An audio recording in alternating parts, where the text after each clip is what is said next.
dengan hijab yang paling tebal adalah nafsu amarah, lalu nafsu lawamah, nafsu sufiyah, nafsu mutmainah, nafsu rodiyah, nafsu mardiyah. Maka peringkat yang paling tinggi adalah nafsu kamilah, nafsu yang sudah menyatu dengan Rabbul Jalil. Sebegitu dekatnya nafsu dengan sang Rob.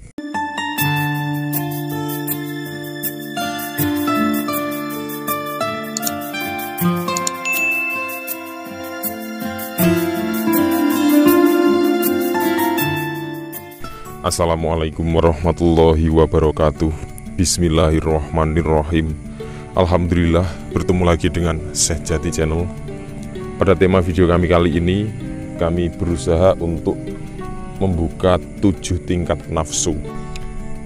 Manusia adalah makhluk yang paling sempurna, dengan wujud perangkat batin yang sangat lengkap, dan juga disempurnakan oleh panca indera yang tidak dimiliki oleh makhluk lain.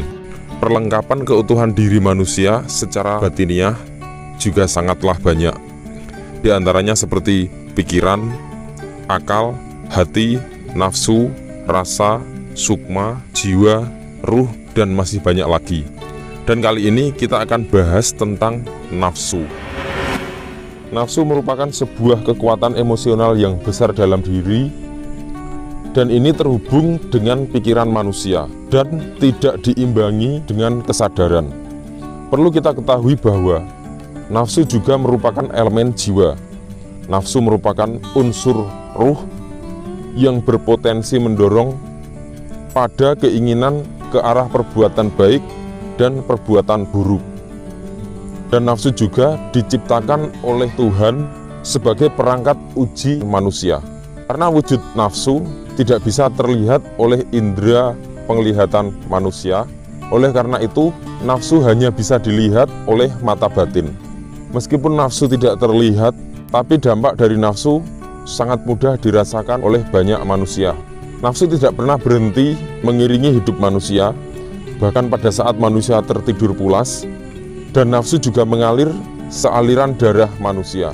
Setan selalu berusaha keras untuk selalu menutupi sang ruh dengan selimut nafsu. Jika di sini ruh adalah energi bercahaya, maka setan berusaha untuk menghalangi supaya jangan sampai cahaya ruh melimpahi lahir dan batin diri manusia. Karena apabila cahaya menembus keduanya, maka ruh manusia akan mendapatkan energi ilahi. Lalu apakah selamanya nafsu itu adalah buruk? Ternyata tidak. Karena ada juga nafsu yang baik, yaitu nafsu yang tunduk kepada Allah Subhanahu wa Ta'ala. Sedangkan nafsu yang buruk adalah nafsu yang mengikuti keinginan dan ego manusia. Karena nafsu tidak bisa dimatikan, maka sebagai makhluk yang dibekali dengan akal, diharapkan manusia supaya lebih bijak dalam mengkondisikan nafsu dengan benar. Allah berfirman di dalam surat An-Naziat ayat 40 dan 41, dan apabila orang yang takut kepada kebesaran Tuhannya dan menahan diri dari keinginan nafsunya, maka sesungguhnya surgalah tempat tinggalnya.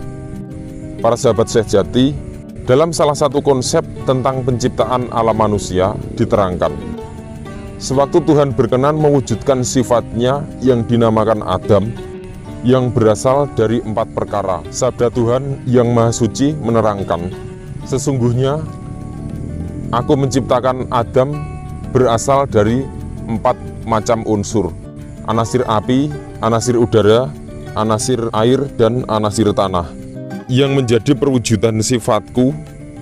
Kemudian aku memasuki 5 macam mudah: nur, ruh, rasa, nafsu, dan budi, yang menjadi penutup wajah yang maha suci.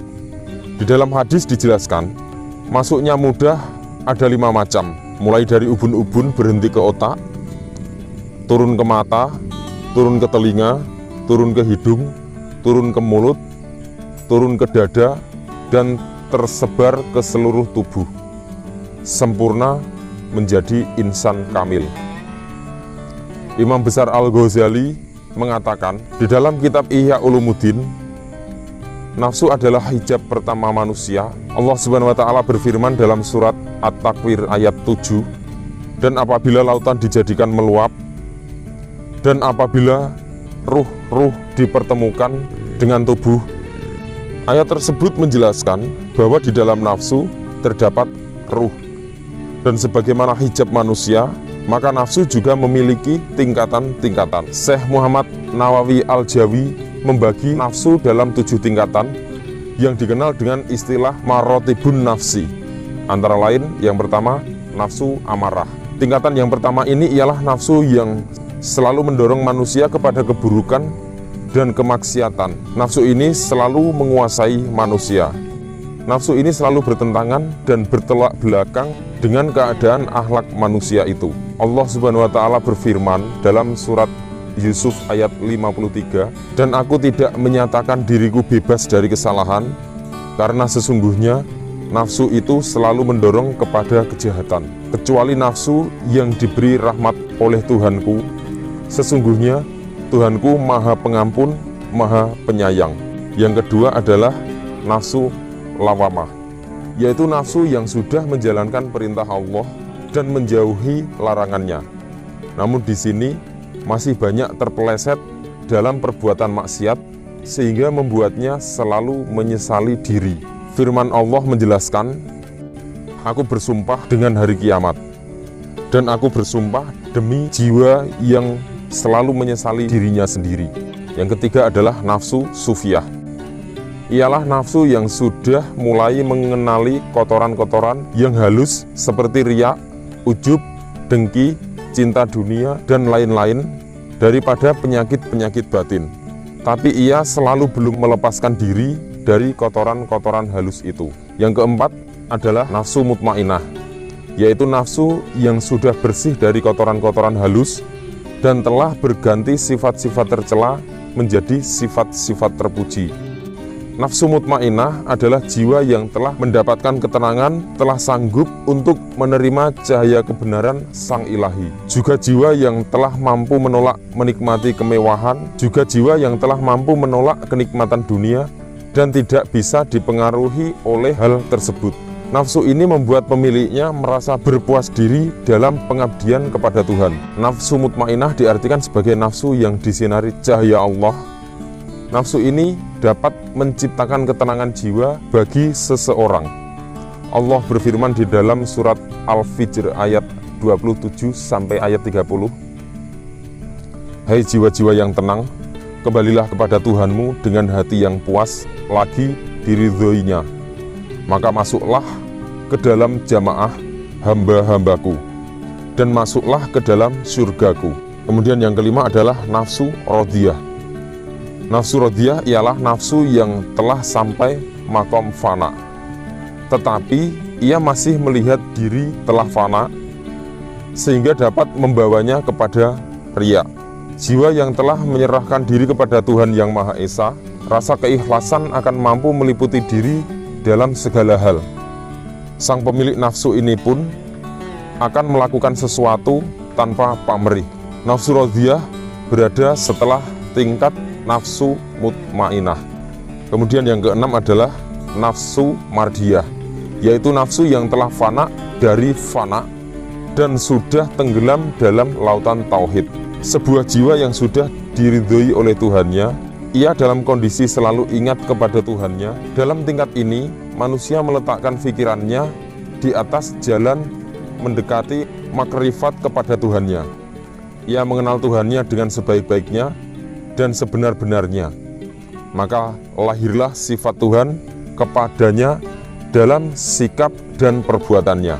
Kemudian yang terakhir adalah nafsu kalimah. Ialah nafsu yang sudah sempurna atau kamil, yang sudah menyatu dengan Rabbul Jalil. Sebuah nafsu yang sudah sampai kepada kesempurnaannya dengan bentuk karakteristiknya. Jiwa yang sudah dianggap cakap untuk kembali kepada Tuhannya. Pekerjaannya memberi manfaat kepada orang lain dan menyempurnakan amal solehnya. Kedudukannya adalah pada tingkat tajali asma, dan tidak ada tempat atau media lain selain Tuhan. Ia benar-benar fana kepada Tuhan, nyata keadaan insan kamil. Allah berfirman di dalam surat Ar-Ra'd ayat 28, orang-orang yang beriman dan hati mereka menjadi tentram dengan mengingat Allah. Ingatlah, hanya dengan mengingat Allah, hati menjadi tentram dan tenang. Orang-orang yang beriman dan beramal soleh, bagi mereka kebahagiaan dan tempat kembali yang baik. Para sahabat semua, pada hakikatnya kesempurnaan diri adalah satu kesatuan dari kolbu, ruh, akal, dan nafsu yang utuh dan tidak dapat dipisahkan. Oleh karena itu, yang perlu diperhatikan dalam mempelajari ilmu makrifat adalah pengendalian nafsu. Betapa pentingnya nafsu untuk dikenali dan kita pelajari. Sebenarnya yang menjadi larangan bagi orang yang belajar ilmu kesempurnaan atau kasampurnan adalah nafsu. Apabila mampu menindas nafsu, biasanya akan memiliki hati yang awas dan ingat. Apabila hati selalu awas dan ingat, biasanya akan mendatangkan anugerah kemuliaan, sangkan-paran, dan sebagainya. Seperti itu pentingnya memahami ilmu. Ini bisa menjadi sebuah anak tangga untuk menghilangkan sifat yang tercela dan mengantar pada sangkan-paran. Kemudian dari ketujuh tingkat nafsu tersebut, yakni mulai dari yang paling gelap dengan hijab yang paling tebal adalah nafsu amarah, lalu nafsu lawamah, nafsu sufiyah, nafsu mutmainah, nafsu rodiyah, nafsu mardiyah. Maka peringkat yang paling tinggi adalah nafsu kamilah, nafsu yang sudah menyatu dengan Rabbul Jalil. Sebegitu dekatnya nafsu dengan Sang Rob yang maha mulia, yang selalu terjaga kesuciannya. Subhanallah.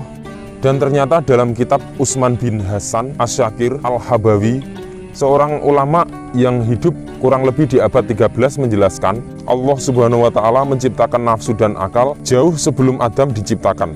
Setelah nafsu dan akal diciptakan, mereka dipanggil untuk menghadap.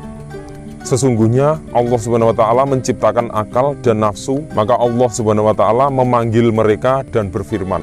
Yang pertama adalah memanggil akal. Wahai akal, siapakah kamu dan siapa aku? Akal menjawab, aku adalah ciptaanmu, makhlukmu, dan engkau adalah penciptaku, Rob sekalian alam. Selanjutnya giliran nafsu yang dipanggil.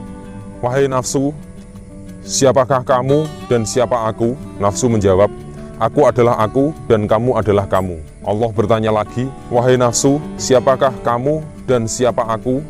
Nafsu menjawab lagi, aku adalah aku dan engkau adalah engkau. Allah bertanya lagi, wahai nafsu, siapa kamu dan siapa aku? Nafsu menjawab, aku adalah aku dan kamu adalah kamu. Dari ketiga jawaban tersebut, nafsu dimasukkan ke dalam neraka 3 kali selama 100 hari dengan neraka yang berbeda dari sebelumnya. Kemudian Allah memanggilnya lagi, wahai nafsu, siapakah kamu dan siapa aku? Aku adalah ciptaanmu, makhlukmu, dan engkau adalah penciptaku. Semoga dengan ini kita bisa mengetahui bahwa tidak selamanya nafsu adalah jahat. Jika dia ditugaskan oleh Allah Subhanahu wa Ta'ala cenderung menunggu ego kita sebagai manusia, maka kita harus mengkondisikan ego kita di setiap sisi kehidupan kita. Tidak bijak jika kita selalu menyalahkan nafsu di setiap masalah kita. Jika sekarang kita tahu bahwa nafsu adalah ciptaan Allah Subhanahu wa Ta'ala, apakah kita akan menyalahkannya juga? Menyalahkan yang menciptakan nafsu tersebut? Subhanallah. Semoga kita sebagai manusia tidak hanya memiliki kecerdasan otak dan pikiran saja, akan tetapi justru lebih condong pada kecerdasan akal dan budi, sehingga mampu memahami antara akal dan nafsu. Dan melalui nafsu juga kita akan mengenal kembali dalam kedekatan dengan Allah Subhanahu wa Ta'ala dan hidup dalam kesempurnaan. Wallahu a'lam bishawab. Wassalamualaikum warahmatullahi wabarakatuh.